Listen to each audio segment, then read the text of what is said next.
ولا ننسى كوري، ولا ننسى كذلك بعض الاسماء التي تغيب بسبب الاصابه كبوفال. ايضا تتهيأ في القائمه الثانيه الراسيه مع الكره عبد الصمد الزلزال يرفع ديال الكره في القائمه الاول بالراس في الجهه اليسرى. بلال الخنوس يتحرك بشكل ممتاز في هذه 10 دقائق الاولى. يتحسن المنتخب المغربي ويتوج باللقب الافريقي في الدفع. ونتكلم كذلك عن الراسيه بعد ذلك هذه صعبه مرة جانبية، كرة تمر جانبية للاعب وطني بلال الخنوس. ماذا سيفعل بلال؟ فكر في تسديد أكثر ما فكر في أشرف حكيمي. يرفع ديال الكرة. تذكر جميعا الأسابيع الماضية سوري وصلت إلى يحيى عطية بلال. بلال حط الكرة لعبد الصمد في بلاد لعبد الصمد في بلاد تصفية المونديالية الممتاز. يدخل حكيمي العرضية الكعبي تماركو. إذا الحكيمي يرفع كرة برا والتحدي رسمي تكسب بالمباراة الأخرى إن كانت هناك في قرارة نفسه عنده قناعة. يأتي اللاعب محمد كمال حية تقدم والناحية العرضية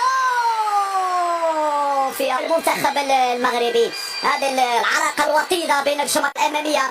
هنا في اتجاه أيوب الكعبي يدعو جمالا بهذا الحضور واتباعا ربما الشوط الثاني. هذه تسديدة كان ممكن الهدف الاول عن طريق عبد الصمد. تمشي السلسولي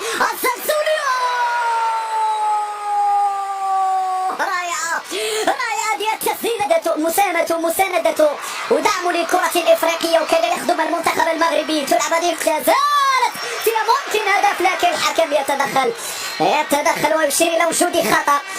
أشرف حكيمي حطها ممكن جول.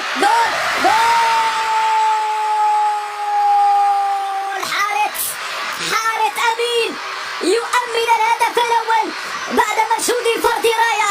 الذين ثاروا وتألقوا في المونديال التسديدة ولكن بعيدة تماما.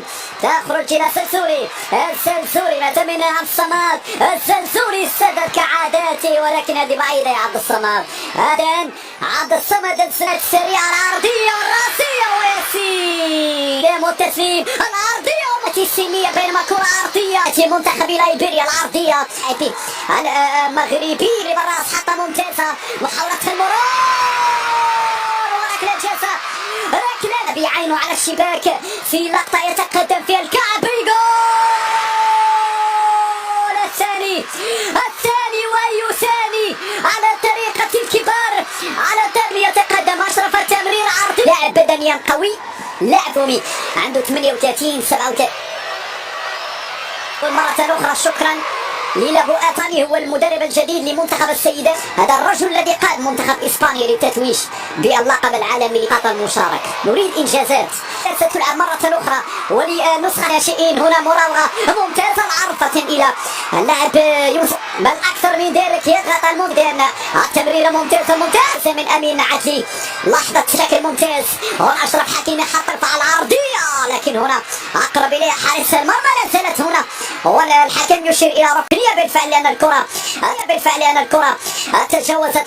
يسعد تنفيذ مرفوع الكرة الراسية بعد ذلك لكن مرت عليه يوسف مسيري تمرر ممتازة العرضية جول. ضاعت أمين عدلي ضاعت فرصة الهدف الثالث. هنا الانتهاء خروج حارس المرمى. ثانية ممكن جول فيها جول يوسف مسيري. هنا لا زالت تسالت.